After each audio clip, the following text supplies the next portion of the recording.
Selamat pagi semuanya. Ya, kita mulai lagi ya. Mohon maaf ya, kemarin kita nggak bisa baca buku. Jadi hari ini kita baca buku ya. Oke.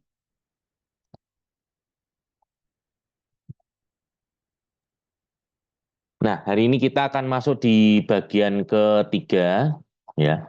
Kita ke bab 18, memilih dengan bijak. Oke, mungkin ada teman-teman yang mau bantu baca? Iya. Ada yang mau bantu baca? Kalau enggak, saya yang baca, nanti Pak Ronald yang ngupas gitu ya. Ya, Oke, bab 18, memilih dengan bijak. Jadi, Anda sudah memutuskan memulai bisnis pemasaran jaringan sendiri. Selamat.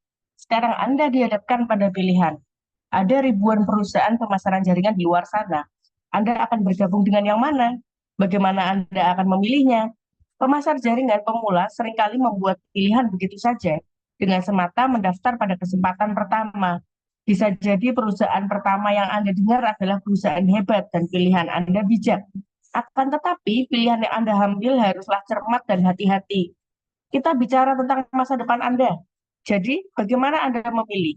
Kriteria apa yang mendasari pilihan Anda? Perusahaan kami memiliki skema kompensasi terbaik. Anda bisa menghasilkan banyak uang di sini. Selama menginvestasi berbagai perusahaan pemasaran jaringan, saya sering mendengar kalimat itu. Orang-orang yang bersemangat menunjukkan peluang bisnis mereka kepada saya bercerita tentang banyaknya orang yang berhasil memperoleh ratusan ribu dolar per bulan dari bisnis mereka. Karena mereka pernah bertemu dengan orang berpenghasilan ratusan ribu dolar per bulan dari bisnis pemasaran jaringan, kan? Saya tidak melakukan peluang pendapatan sangat besar yang ditawarkan itu. Akan tetapi, saya tidak menyarankan siapapun mempertimbangkan bisnis pemasaran jaringan karena uang semata. Kami punya produk berkualitas terbaik, produk yang telah mengubah kehidupan banyak orang. Saya juga sering mendengar kalimat seperti itu. Manfaat nyata produk mungkin jadi alasan nomor dua orang bergabung. Dan alasan nomor satu adalah uang. Sekali lagi, saya tidak meragukannya. Selain mendengar klaim yang dibesar-besar dan bahkan omong kosong, saya juga menemukan produk yang benar-benar hebat. Beberapa di antaranya masih saya konsumsi atau gunakan sampai sekarang. Bahkan, produk yang kualitas luar biasa sepertinya menjadi salah satu ciri khas pemasaran jaringan. Akan tetapi, produk juga bukan isu terpenting. Saya ulang, saat orang memilih perusahaan yang akan dimasuki, produk bukanlah pertimbangan terpenting. Saya menekankan hal ini karena umumnya orang menganggap produk sebagai yang terpenting. Salah. Ingat, Anda tidak bekerja sebagai wiraniaga. Anda hendak menjalankan bisnis sendiri dan bisnis yang Anda masuki adalah membangun jaringan. Saat Anda mulai melihat-lihat berbagai perusahaan, pertanyaan pertama di kepala Anda haruslah, apakah perusahaan ini membantu saya belajar menjadi pembangun jaringan yang cakep?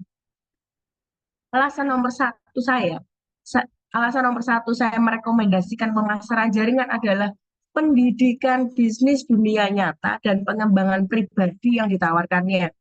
Sistem pemasaran jaringan diatur untuk memungkinkan siapapun memperoleh kekayaan. Bisnis itu terbuka bagi siapa saja yang punya dorongan, keteguhan hati, serta keuletan. Siapa nama keluarga Anda atau lulusan universitas mana Anda jika pernah kuliah? Berapa penghasilan harian Anda saat ini? Apa suku bangsa atau jenis kelamin Anda? Secantik apa Anda? Atau bahkan seberapa cerdas Anda tidaklah penting. Sebagian besar perusahaan pemasaran jaringan hanya peduli dengan seberapa besar Anda bersedia belajar, berubah, tumbuh, serta apakah Anda punya nyali menghadapi pasang surut keadaan selama belajar menjadi pemilik bisnis. Apakah semua perusahaan pemasaran jaringan seperti ini? Tidak. Dalam segala hal ada yang baik, jahat, dan buruk. Serta ada juga yang benar-benar bagus. Tidak semua perusahaan pemasaran jaringan bersungguh-sungguh mendukung pendidikan. Ada beberapa yang hanya cari untung. Mereka hanya ingin Anda menjual barang untuk mereka dan tidak benar-benar ingin mengajari Anda apapun. Mereka hanya ingin Anda menjaring teman dan keluarga Anda. Jika Anda menemui perusahaan seperti ini, saran saya sebaiknya waspada sebelum terlibat dengan mereka. Mereka tidak akan bersumbangsi terhadap pertumbuhan Anda dan biasanya tidak berumur panjang. Akan tetapi, perusahaan yang baik akan sepenuhnya memperhatikan pendidikan bisnis Anda. Mereka punya komitmen jangka panjang dan menjadikan pengembangan keterampilan serta kemampuan Anda sebagai prioritas. Jika Anda menemukan perusahaan seperti itu, dengan pemimpin yang mau melatih dan membantu Anda menjadi pengusaha yang tangguh, bertahanlah dengan mereka. Apakah skema kompensasi penting? Tentu. Apakah kualitas rangkaian produk penting? Jelas. Akan tetapi, jauh di atas semua itu, yang paling penting menurut saya adalah seberapa besar dedikasi perusahaan itu dalam mengembangkan Anda sebagai individu yang kuat di kuadran B. Pengusaha pembangun kekayaan sejati, itulah hal terpenting tentang perusahaan pemasaran jaringan yang Anda jadikan afiliasi. Perusahaan itu benar-benar sekolah bisnis Anda. Jika Anda suka apa yang Anda dengar pada presentasi pertama, luangkan waktu untuk bertemu dengan orang-orang yang memberikan pendidikan dan pelatihan. Anggarkan waktu untuk mencermati kompensasi dan produk, serta melihat ke dalam jantung perusahaan. Apakah organisasi ini benar-benar tertarik mendidik dan melatih Anda? Waktu yang dibutuhkan untuk melakukannya lebih lama dari sekedar menyimak presentasi penjualan 30 menit, menjelajahi situs web yang berwarna-warni, dan mendengarkan betapa banyak uang yang orang peroleh. Untuk mengetahui sebagus apa pendidikan yang disediakan oleh perusahaan, Anda harus mau terjun ke lapangan dan melihat-lihat seminar serta acara pelatihan dan pendidikan perusahaan itu. Jika Anda suka apa yang Anda dengar pada presentasi pertama, luangkan waktu untuk bertemu dengan orang-orang yang memberikan pendidikan dan pelatihan. Perhatikan dengan cermat, karena banyak perusahaan pemasaran jaringan mengklaim memiliki skema pendidikan yang bagus, tapi nyatanya tidak. Pada beberapa perusahaan yang saya investigasi, satu-satunya pelatihan yang mereka sediakan adalah daftar buku rujukan, dan mereka lebih berfokus melatih Anda merekrut teman serta keluarga Anda ke bisnis itu. Jadi, tidak usah buru-buru dan amati dengan seksama. Karena sebenarnya ada banyak perusahaan pemasaran jaringan dengan skema pendidikan serta pelatihan yang bagus. Bahkan sejumlah pelatihan bisnis dunia nyata terbaik yang pernah saya temukan. Berikut tentang beberapa pertanyaan yang bisa Anda ajukan kepada diri sendiri tentang perusahaan pemasaran jaringan. 1. Siapa yang menakodai? 2. Apakah perusahaan menawarkan rencana aksi yang sudah terbukti?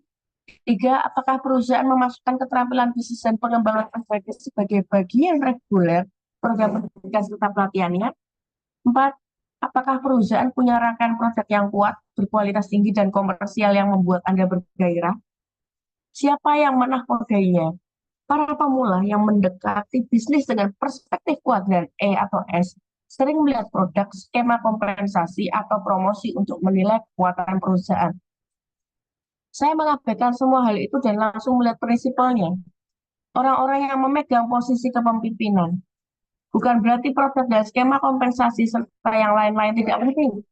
Akan tetapi, tidak ada perusahaan yang sempurna. Selalu ada masalah. Jika orang-orang yang menakodai kapal Anda benar, kapanpun ada hal yang keliru, mereka akan memperbaikinya.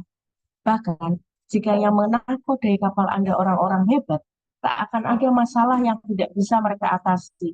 Akan tetapi, jika yang menakodai kapal Anda orang-orang yang salah, saat timbul masalah, tidak ada yang bisa Anda lakukan untuk mengatasinya. Anda tidak bisa menilai buku dari sampulnya. Lihatlah materi selain video promosi dan situs web. Lihatlah prinsipalnya, seperti apa latar belakang, pengalaman, rekam jejak, dan karakter mereka. Entah mengenal secara pribadi atau pernah bekerja secara langsung dengan mereka, mereka adalah mitra bisnis Anda. John, satu hal yang ingin saya sampaikan di sini adalah mitos yang disebarluaskan oleh para promotor bahwa untuk mendapatkan uang besar, Anda harus mulai dari lantai dasar. Itu salah, Robert. Bukan hanya salah, itu juga luar biasa bodoh. Mayoritas perusahaan baru gagal pada 1 atau 2 tahun pertama, dan itu termasuk perusahaan pemasaran jaringan. Untuk apa mempertaruhkan kerja keras, waktu, dan tenaga dengan berinvestasi pada perusahaan yang keras, perusahaan yang belum punya rekam jejak? John, ada perusahaan pemasaran jaringan yang kuat, sehat, dan hebat yang baru berumur 3 tahun. Dan ada juga yang sudah berumur 30 tahun. Benar, ada hal yang menarik dan segar dari menjadi bagian sesuatu yang masih muda, serta baru mulai. Akan tetapi, ada banyak kekuatan dan kredibilitas yang menyertai dengan menjadi bagian dari perusahaan yang sudah lama terjun ke bisnis itu. Saya akan sangat berhati-hati sebelum berkomitmen dengan perusahaan yang baru sendiri. Akan tetapi ada pengecualian. Anda bisa menemukan perusahaan muda dengan reputasi bisnis yang sangat mantap, sehingga layak dipertimbangkan. Yang penting di sini adalah teliti dulu secara seksama. Ketahui apa yang terlihat oleh Anda dan dengan siapa Anda berbisnis. Jangan terpedaya cerita orang bahwa trik menjadi kaya adalah dengan bergabung ke perusahaan baru atau perusahaan yang baru berumur 5 tahun atau 35 tahun. Trik itu tidak ada. Ramuan ajaib itu tidak ada. Yang Anda inginkan adalah perusahaan yang tahu apa yang mereka lakukan dan memberi Anda tanda yang jelas bahwa mereka siap menjadi mitra Anda dalam jangka panjang. Apakah perusahaan menawarkan rencana aksi yang sudah terbukti? John, peluang pemasaran jaringan yang paling menjanjikan keuntungan dan mampu meraih kesuksesan tidak mengharapkan Anda menciptakan sesuatu yang sudah ada. Sebaliknya, mereka menawarkan rencana aksi untuk membantu Anda mencapai kesuksesan yang Anda idamkan. Sebagai contoh, mereka punya panduan pelatihan dengan saran aktivitas harian atau mingguan. Perusahaan tertentu menawari pemilik bisnis web pribadi untuk membantu mereka mendidik calon pelanggan dan berbagi produk serta peluang. Alat presentasi profesional kelas 1 seperti CD, DVD, podcast, dan materi cetak sudah menjadi kelengkapan standar kota alat pemasar jaringan. Apakah perusahaan memasukkan keterampilan bisnis dan pengembangan pribadi sebagai bagian reguler program pendidikan serta pelatihan ya? Sudah saya tegaskan bahwa saya menganggap pelatihan dan pendidikan yang Anda peroleh sebagai nilai nomor satu dalam pengalaman pemasaran jaringan Anda. Bahkan, jauh lebih penting daripada aliran penghasilan yang Anda bangun. Jadi, pastikan semua itu ada. Pastikan perusahaan Anda memberi nilai lebih pada pelatihan teratur keterampilan bisnis, pengembangan karakter, dan pertumbuhan pribadi. Selama berpuluh-puluh tahun para pemimpin dalam industri ini tahu memberi orang-orang mereka santapan materi yang menginspirasi dan mendidik secara konsisten akan banyak manfaatnya. Dulu bentuknya buku dan kaset. Pada abad 21 ada CD, DVD, podcast, telekonferensi, serta webinar, dan tentu saja buku. Buku tidak pernah mati gaya. John, juga acara langsung. Bahkan pada abad internet, keberadaan secara fisik di suatu acara tetap menjadi sesuatu yang ampuh dan tak sepenuhnya tergantikan oleh medium lain. Saat ini, selain berhadapan langsung secara fisik, urusan membangun jaringan umumnya dilakukan lewat telepon dan internet. Akan tetapi, Anda masih akan melihat bahwa perusahaan yang baik punya fokus kuat pada acara-acara tengah tahunan, triwulanan, dan atau bulanan mereka. Mengapa? Karena nilai-nilai edukatif, pelatihan, dan pengembangan pribadinya. Nah, omong-omong, bukan hanya perusahaan pemasaran jaringan yang bersangkutan yang terlibat dalam pelatihan dan pendidikan Anda. Di sana ada hierarki orang dari orang yang merekrut Anda secara langsung ke bisnis itu. Sering disebut sponsor. Sampai sponsor mereka dan terus ke atas sampai sponsor tertinggi upline Anda. Sampai ke pejabat perusahaan itu sendiri. Dan mereka semua berkepentingan melihat Anda tumbuh, belajar, serta berhasil. Salah satu keindahan sistem pemasaran jaringan adalah sistem ini disiapkan sebagai kebalikan lingkungan korporat yang cenderung kanibal. Tempat sahabat Anda pun bisa menyalip Anda ke ujung lain tangga. Di pemasaran jaringan, kompetisi maut seperti itu tidak terjadi. Semata karena kesuksesan sponsor dan upline Anda ditentukan oleh kesuksesan Anda.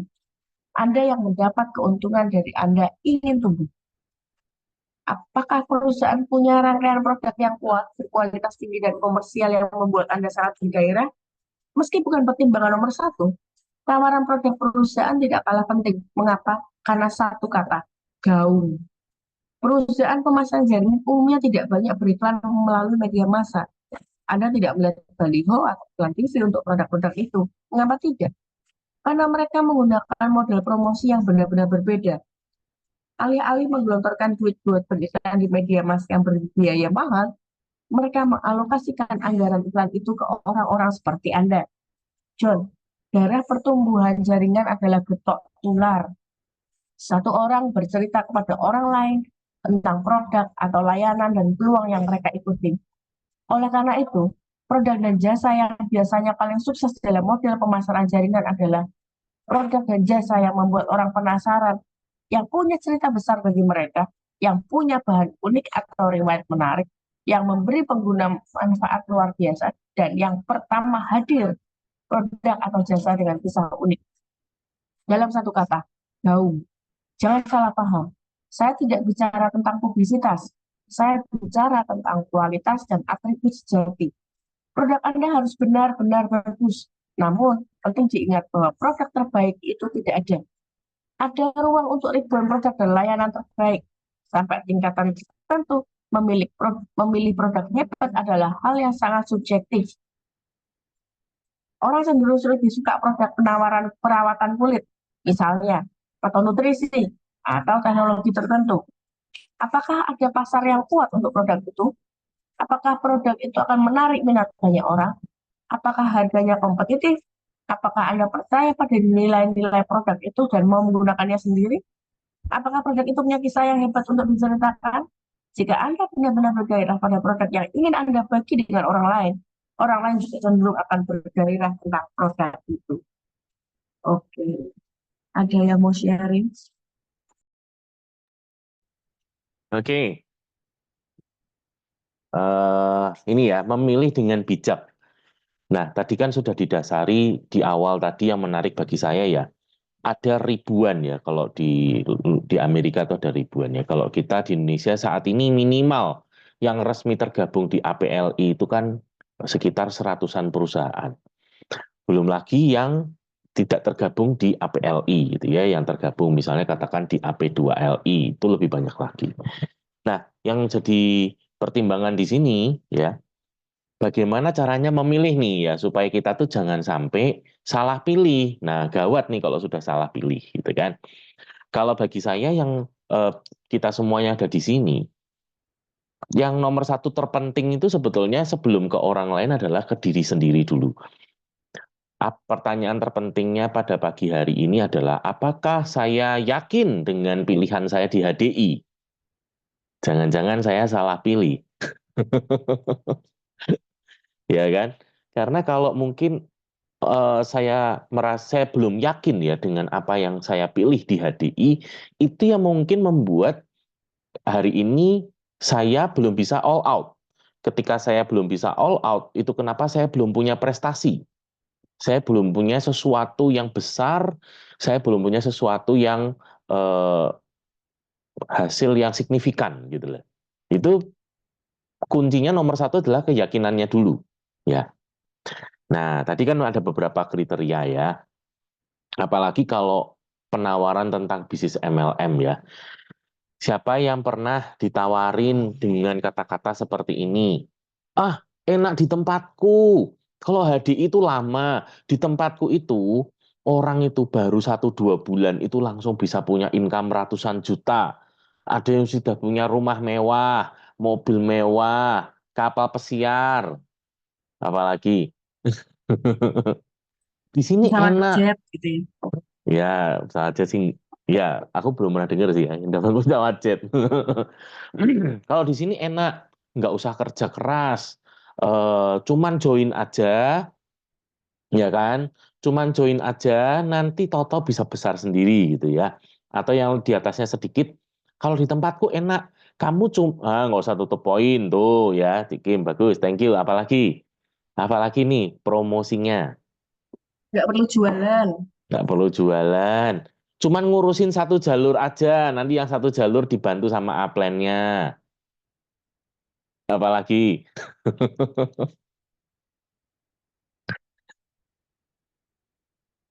Apalagi. Ini kalau di HDI kan setiap bulan kan hangus, ya kan? Kalau di sini enak, nggak pernah hangus loh. Jadi dapat terus. Apalagi. Ada nggak yang dapat sesuatu, penawaran-penawarannya? Coba yang ini, yang dapat penawaran boleh ditulis dong, di chat dong. Atau mau open mic langsung boleh loh ya. Kita ngobrol santai aja.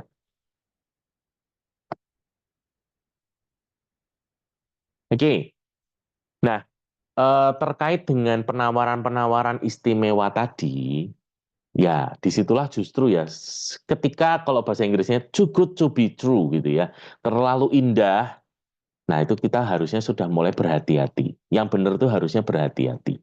Ya, sebelum kami berangkat Evolve kemarin, Lia itu dapat tawaran dari temennya. Nah, tawarannya bentuknya seperti ini. Jadi dikasih tugas dan tugasnya itu, aduh, tugas sepele banget lah ya. Yang kita tuh cuman disuruh nge-like, ya kan, cuman disuruh nge-like doang gitu ya. Postingan ataupun eh, toko ya, postingan ataupun toko di sebuah marketplace gitu ya. Kan enteng banget ya. Coba siapa sih yang nggak bisa kalau cuman suruh nge-like doang gitu ya. Cuman klik klik klik klik klik like gitu ya. Gampang kan? Dan tugasnya nggak banyak, paling satu tugas sekitar cuman 4 tugas aja gitu ya. Nah, dijanjikan dapat keuntungan 30%. Nah, disinilah saya awalnya juga, apa sih ini kerjaan gitu kan. Terus, nah disinilah saya mulai mencium baunya, yaitu caranya dapat 30% tadi, itu disuruh deposit uang. Nah, suruh kirim uang. Katakan misalnya kirim uang 1 juta, nanti dikembalikan 1,3. Oh, wow. Luar biasa nggak? Nggak kerja keras loh, kerjanya cuma ngeklik doang gitu ya, nge-like doang gitu kan. Gampang ya. Tak rasa anaknya Sari aja bisa tuh. Cuman suruh nge-like gitu ya. Anakku Sasa juga bisa gitu. Nggak perlu nggak perlu sekolah S1, S2 untuk bisa nge-like postingan kan. Nah, dan dah disitulah saya mencium bau-bau yang investasi bodong gitu ya, bau-bau penipuan. Ya tadi. Ya. Nah, otomatis itu kisah yang mengingatkan saya akan teman saya SMA yang akhirnya hilang duit 600 juta. Ya, gara-gara kayak gituan. Ya itu. Pertama pasti ini dibuat enak ya, misalnya ketika ini kan yang nawari istri saya itu kan dia sudah pernah nyoba dengan 1 juta. Jadi ketika dia taruh 1 juta, kembali 1,3. Nah, sekarang ini dia lagi kepengen untuk digedein. Nah, disitulah permainannya baru mulai jalan gitu ya, baru mulai dimulai. Nah, itu yang kayak gitu kan contohnya mesti hati-hati, ya toh. Nah, begitu juga dengan bisnis MLM. Terus terang ya, selama saya ketemu banyak orang, bahkan saya ketemu rekan-rekan saya sendiri, ya kemarin teman-teman yang ketemu saya di Evolve, pun ternyata banyak yang belum mengerti ya tentang MLM itu bisnis yang seperti apa gitu. Nah, itu yang kenapa berbahaya ya. Dan sebetulnya ini penjelasan yang paling logis adalah kenapa kok MLM itu sampai hari ini orang di luaran sana itu punya perspektif yang negatif dengan bisnis MLM ya, karena ketidaktahuan ini loh. Karena ketidaktahuan dan banyak orang itu yang kejeblos di yang namanya money game, penipuan gitu ya. Yang akhirnya orang itu kecewa gitu. Pun dengan di bisnis MLM ya, bahkan di bisnis MLM murni pun karena ketidaktahuan orang, akhirnya ketika bisnisnya tidak berkembang, dia pun menyalahkan ke bisnis MLM-nya. Gitu. Sering nggak ketemu orang yang gini? Pernah nggak ketemu yang gini? Oh, HDI sudah pernah saya di HDI, tapi nggak jalan. Siapa yang pernah? Banyak, banyak. Banyak, bebek. Ya, oke. Jadi itu ya. Nah, mungkin saya sih kepengen nanti teman-teman kita sharing bareng aja ya. Sharing bareng, apa sih yang Anda tangkap dari tadi. Tapi salah satu yang tadi saya garis bawahi ya, yaitu kan tadi kan dikatakan, jika Anda suka dengan presentasinya, Anda harusnya meluangkan waktu untuk melihat lebih jauh. Nah, ini saya cerita pengalaman saya pertama karena saya pertama kali kemarin datang ke Evolve gitu ya.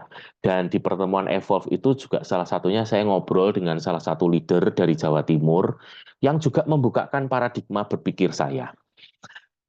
Eh, Dia bilang gini, kenapa sih pentingnya kita datang ke Evolve? Dia bilang, kita itu harus pakai kacamata pengusaha.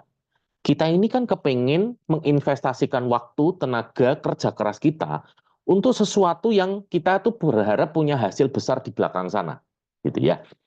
Nah, tadi kan juga ada tuh satu kalimat yang di buku itu kan, jadi yang Robert ngomong, hal yang bodoh sekali gitu ya, ketika kita itu serampangan dan kita tuh memilih perusahaan yang punya reputasi nggak jelas, yang kita tuh sudah invest waktu, tenaga, kerja keras di situ, ternyata dalam 1-2 tahun kemudian perusahaan itu udah nggak ada. Nah, maka di sini yang penting itu ketika datang ke Evolve, dia bilang, kamu harus lihat, Ron. Coba kamu lihat, kira-kira HDI ini masa depannya akan seperti apa? Nah, disitulah kamu harusnya bisa lihat. Karena di Evolve inilah waktunya kamu bisa ketemu dengan orang-orang yang tertinggi di HDI. Maksudnya dari sisi company ya, dari sisi perusahaan kamu bisa ketemu. Ya, kemarin teman-teman yang datang ke Evolve, Anda semua ketemu dengan Brandon Chia, gitu kan? CEO-nya HDI. Anda ketemu dengan Sumeja, gitu kan? Key leader regional marketingnya HDI gitu ya. Anda ketemu dengan Swilian. Nah, disitulah kita bisa lihat ketika ada launchingnya Better Botanics gitu ya. Bagaimana? Saya kemarin waktu eh, memperhatikan Brandon ya, mempresentasikan Better Botanics, saya lihat, wih, luar biasa ya. Visinya dia ke depannya ini, wow, mantap gitu. Nah, itulah pentingnya datang ke pertemuan-pertemuan besar supaya makin kita tuh ngerti gitu ya. Oh, kalau ke depannya Hadi ini mau kemana, itu yang membuat saya hari ini semakin mantep, semakin yakin karena ngerti ke depan itu mau seperti apa gitu. Itu ya, itu kalau dari saya. Nah, kalau Anda yang mungkin masih baru start awal, Anda melalui dari 5 training dasar aja. Sebetulnya dari 5 training dasar aja Anda sudah bisa menangkap loh, sudah mulai bisa melihat bahwa oh di HDI itu kita tuh nggak cuma sekedar dijadikan sales. Tahu dari mana? Tahu dari bahwa Anda itu bukan cuma sekedar diajari produk, ya kan? Terus diajari sebentar cuannya dari mana, habis itu udah sana jualan yang banyak ya. Enggak, ya. Karena bisnis MLM itu nggak akan pernah besar kalau kita tuh cuma sekedar jualan ya. Bukan jualan itu salah, bukan. Jualan itu adalah langkah awal. Bagian dari bisnis itu pasti jualan ya. Tidak ada pengusaha yang nggak bisa jualan. Makanya saya dulu juga bukan orang yang bisa jualan. Itu kenapa pelajaran saya nomor 1 adalah belajar jualan. Nah, saya nggak tahu nanti kalau istri saya mau cerita ya, kalau dia masih ingat, saya dari awal juga sudah ngomong ke dia bahwa kita itu impiannya mau jadi pengusaha. Dan kemampuan pertama yang harus dikuasai seorang pengusaha adalah bisa jualan. Ya. Jadi dia yang dulunya admin pun saya paksa untuk belajar jualan. Nah, jadi jualan itu pasti ya. Tetapi jangan berhenti sampai di jualan karena kalau jualan aja mentok. Ya, paling income cuman paling sampai sekian juta sebulan. Dah itu udah mentok. Nggak bisa sampai puluhan, ratusan, bahkan sampai miliar per bulan itu mustahil dengan cara jualan. Ya. Kemarin kalau teman-teman yang ngobrol sama saya masih ingat, saya tanya ya, kalau pengen income 100 juta dengan cara jualan, itu targetnya 400 paket sebulan loh. Nah, pertanyaannya sanggup nggak sih jualan 400 paket sebulan? Dan itu harus tiap bulan, nggak boleh bolong. Kalau bolong kan income-nya turun. Nah, padahal kan kita tuh kepengen kan income itu kan stabil, ya kan? Terus dan semakin lama semakin naik. Nah, itu caranya tidak ada lain selain membangun jaringan. Nah, membangun jaringan inilah yang ternyata butuh banyak ya, banyak hal yang kita harus belajar gitu ya. Itulah yang diajarkan sebetulnya di 5 training dasar. Itu peletakan dasarnya baru di situ. Itu baru pondasi awal. Nanti berikutnya lagi kita belajar lagi di training-training lanjutannya gitu ya. Nah, tapi itulah pentingnya kita hari ini memilih dengan bijak tadi gitu ya. Pelajari pendidikannya, pelajari perusahaannya, produknya juga jelas. Wong kita di sini jadi pengusaha, jadi distributor, kalau nggak menguasai produknya gimana dong, ya kan?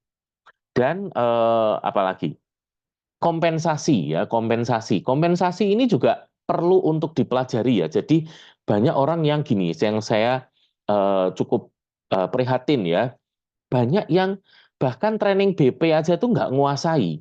Padahal sudah setahun di HDI, gitu ya. Sudah setahun, 2 tahun di HDI, tapi marketing plan-nya aja nggak paham. Nah ini gawat. Karena kalau Anda nggak paham marketing plan, berarti Anda nggak paham sampai seberapa besar bisnis ini bisa menghasilkan untuk Anda. Yang artinya Anda juga nggak paham seberapa besar impian yang bisa Anda wujudkan di bisnis ini. Gitu.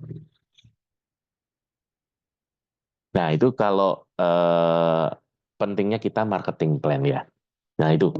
Mungkin sambil saya di situ dulu, aku pengen info teman-teman ada feedback. Mungkin dari Sari mau tambahin juga boleh.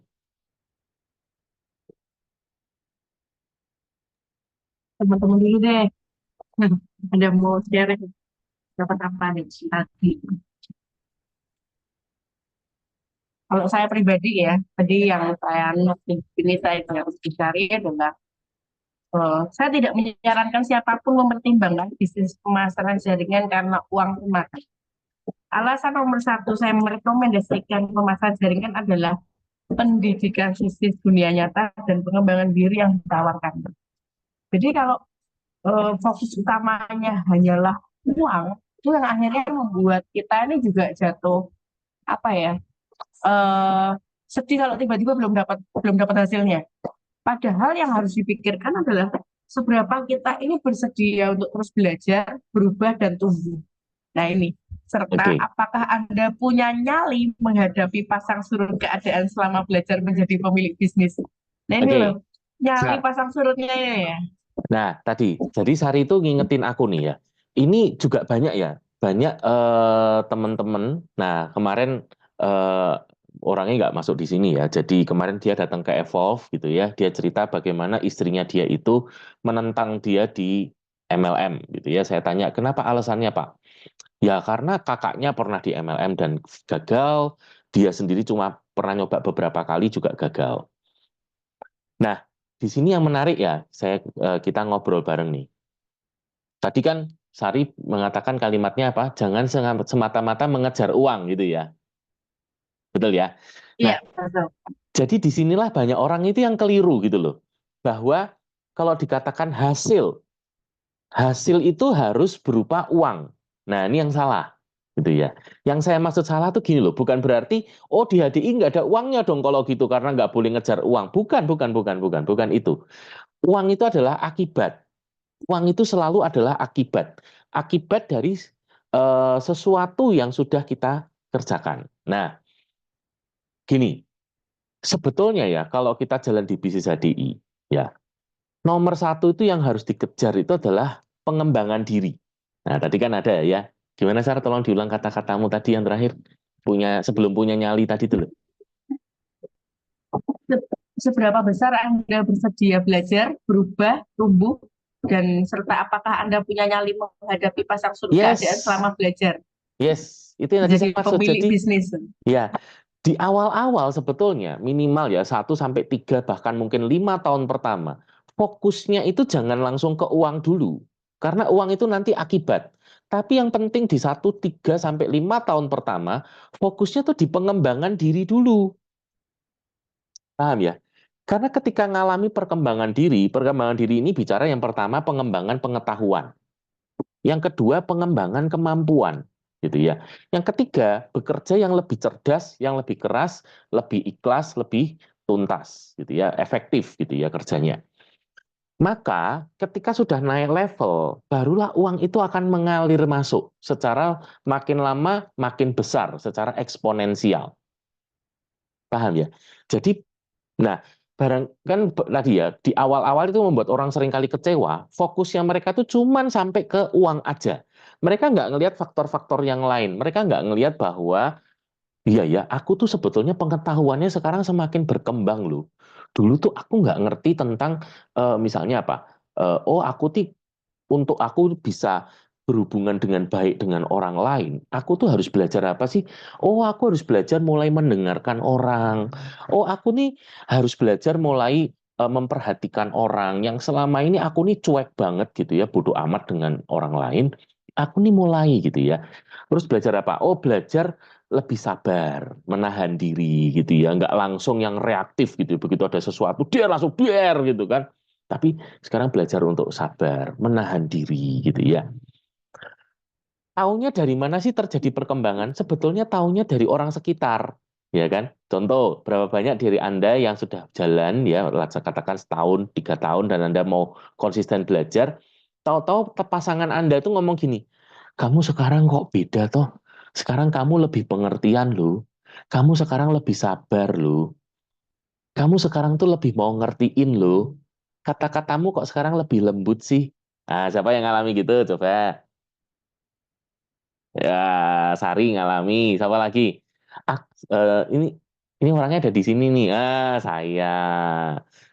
Termasuk dia ngomongin saya juga loh, Ci. Terima kasih. Siapa lagi? Ayo, Cianti, dirimu kan ngalami toh? Ci, monitor nggak? Nah, Nah, ya, inget nggak malam. diomongin sama Bu Nana apa? Ya, beda dengan dulu. Nah, apa sekarang?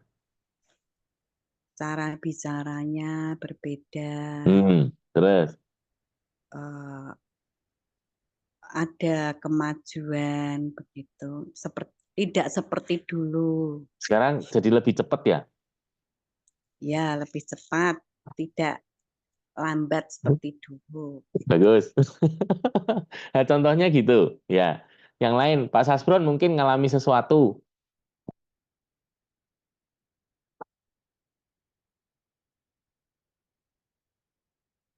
Pak Sasbron, monitor nggak? Pas nggak bisa ngomong ya? Cik Kim mungkin? Oh, lagi nggak kondusif. Oke. Cik Kim ngalami sesuatu dari pendapat orang-orang di sekitar yang ngomong, kamu kok sekarang beda ya? Berubah ya? Ya, go. Apa? Apa, Cik Kim? Dan sekarang kan maksudnya berani itu loh Mengemukakan memberi pendapat? ya mengemukakan pendapat sama nggak malu-malu. Nggak malu-malu. Ya, bagus. Sekarang sudah mulai malu-maluin. Mantap. Ya, nah itu ya, itu jadi sebetulnya yang pertama tuh itu dulu, itu yang penting. Ketika mengalami perkembangan diri, nanti uang itu akan datang dengan sendirinya. Ya, jadi jangan ngejar uang, nanti uang yang akan ngejar Anda, gitu ya. Dengan cara bagaimana tadi? Dengan cara kita yang bertumbuh duluan, gitu ya. Dari pertumbuhan dan perkembangan itulah yang akan membuat bisnisnya berkembang, gitu ya. Nah, tuh berani menolak Oh, ketika kurang srek. Wah, mantap. Itu termasuk pelajaran nambahin, bagus loh itu. nambahin ini, Corona. Ini kan ngomongin kenapa kok pertumbuhan diri itu berhubungan dengan uang. Salah satunya pasang surut keadaan gitu. Yes. Sari jadi refleksi seperti ini loh.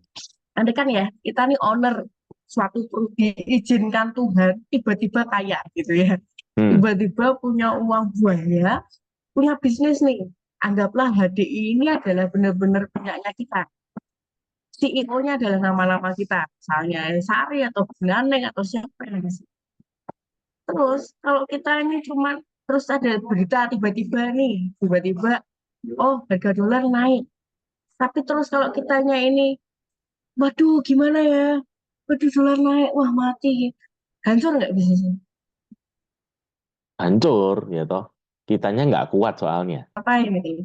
Prosedurnya apa? Sama halnya kalau contoh, wah promonya nggak bagus nih. Ini bayangin ya, kita nih ownernya perusahaan. Perusahaannya punya HDI gitu. Kan produknya banyak. Kalau mau yang dipromo cuman madu aja yang dipromoin, bisa kebayangin produk lain ini keluarnya kapan?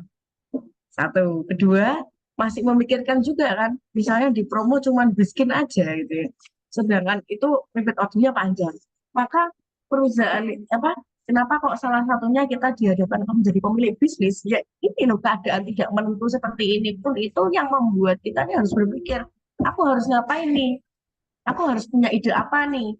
Ini supaya bisnisku tetap jalan.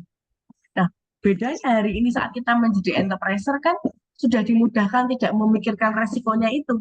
Tapi kalau kita nih diizinkan misalnya jadi seorang pemilik bisnis, mentalnya ini belum kuat, kita nggak punya pola pikir pengusaha, apa yang harus tak usahakan yang terbaik buat bisnisku, ya hancur. Karena yang terjadi hari ini itu kan banyaknya flexing yang ada di ini ya, medsos ya. Kayak membangun bisnis tuh kok segampang itu. Enggak loh, membangun bisnis nggak semudah itu gitu. Tapi yang perlu Anda ambil adalah seberapa gigih dan seberapa orang itu terus bertumbuh. Kan nggak ada Yes. bisnis tanpa pertumbuhan. Pertumbuhan Ya. orang tuh apa? Tidak ada bisnis yang berkembang tanpa pertumbuhan karakter orang. Oke. Thank you. Ya. Mungkin ada lagi yang pengen ini sharing. Ci Anja.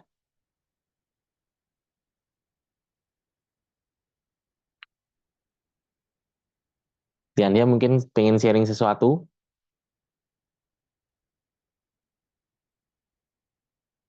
Atau mungkin Yosi. Iya kok, Boleh? pagi. Yes, Pagi. Sambil off cam ya. Enggak apa-apa. Cerita sesuatu. Eh, Kalau perubahan yang Yosi alamin sendiri itu dalam 2 tahun ini sih menurut kalau saya sendiri itu luar biasa. Luar biasa. Apa tuh? Pertama itu yang pasti dari attitude ya. Iya, dulunya saya nggak tahu yang namanya kalau Yosi ini sombong, gitu loh. Jadi Oke. merasa lulu gue gitu, kamu aku gitu, Iya, iya. nggak perlu sapa-sapaan lah, say hello atau gimana gitu.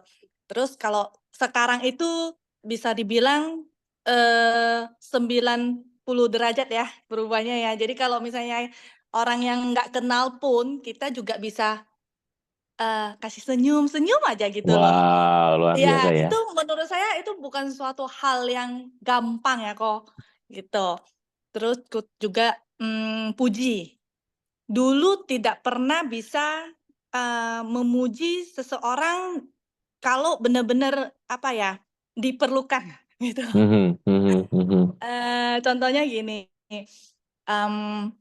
misalnya kalau ketemu orang ya kita puji dulu, wah udah langsingan ya, mukanya udah cakep ya gitu, pokoknya sesuatu yang simpel aja gitu. Nah itu dulu tidak pernah bisa. Wow, mantap. Iya dulu lebih ngomongnya to the point. Kok gemukan sih? Lah kok ini mukanya jerawatan sih gitu.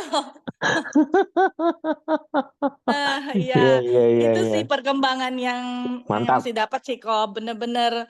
Terus Apalagi? yang paling penting sih di keluarga ya. Dulu aku nggak pernah bisa komunikasi sama kokoku. Iya, kalau mau misalnya ada argue satu pendapat aja gitu loh. Langsung Satu ya. hal aja, pasti sayanya yang cengeng duluan, nangis-nangis dulu.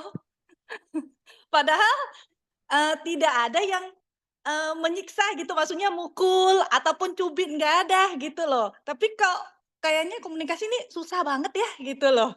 Kalau ngomong pasti bawaannya nangis gitu. Jadi hasilnya ya nggak ada, nangis aja. Dan sekarang kok ngerasa, oh bisa ya kita komunikasi kok kayaknya enak ya gitu loh.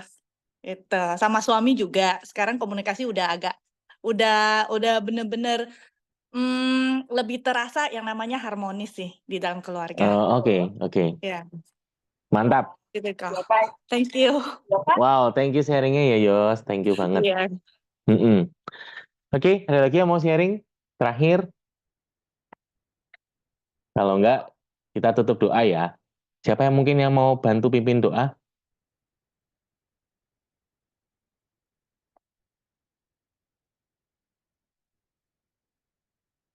Halo. Ayo.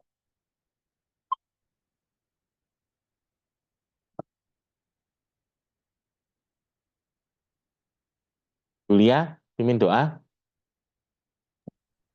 Ya, ayo kita sama-sama berdoa. Saya pimpin dengan keyakinan saya. Mari teman-teman kita berdoa. Tuhan, terima kasih pagi hari ini kami masih diberi kesempatan kehidupan dan Tuhan sudah memberkati kami dari pagi hari ini melalui pembelajaran yang baik sekali buat kami Tuhan, supaya kami terus bertumbuh dan kami terus belajar di komunitas ini melalui HDI. Terima kasih untuk setiap hikmat yang Tuhan limpahkan, kiranya boleh menjadi pembelajaran buat kami, supaya kami boleh melakukan apa yang sudah kami terima hari ini, apapun itu, boleh menjadi bekal untuk meraih kesuksesan segala impian kami. Tuhan berkati setiap kami semua yang nanti akan kembali ke aktivitas sepanjang hari ini. Kami semua penuh dengan berkat Tuhan dan pertolongan Tuhan. Terima kasih Bapa, kami mengucap syukur dan menyerahkan segala seru doa kami hanya di dalam nama Tuhan Yesus. Amin. Amin. Ayo kita foto bersama. On cam dulu. Udah. Tunggu. 1, 2, cekrik. Iya. Oke, ketemu lagi besok. Teman-teman mungkin yang belum dapat info, Sar boleh dibantu promonya apa aja, Sar?